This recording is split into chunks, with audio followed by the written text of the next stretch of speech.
మీరు ఒక విజన్ తోటి, ఒక క్లారిటీతో, ఒక ధైర్యంతో, ఒక కాన్ఫిడెన్స్తో మీరు ముందుకు వెళ్తే మీ భవిష్యత్తు ఎలా ఉంటుందని మీరు ఈ రోజు నుంచే కలగలరు.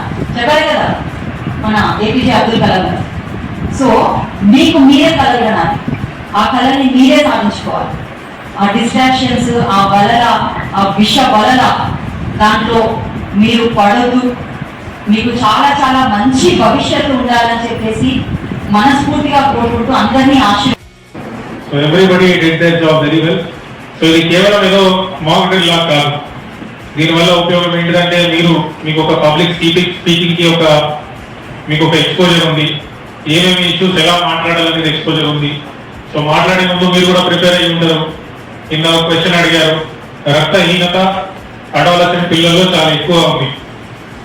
ఇది వాస్తవం. మన మొత్తం భారతదేశంలోనే కాదు, మొత్తం యావత్ ప్రపంచంలో కూడా అడోలసెంట్ ఉమెన్ అంటే మీకు 14 నుంచి 18 సంవత్సరాలలో మనకి ఎక్కువ రక్తహీనత చర్చించుకోవాలి.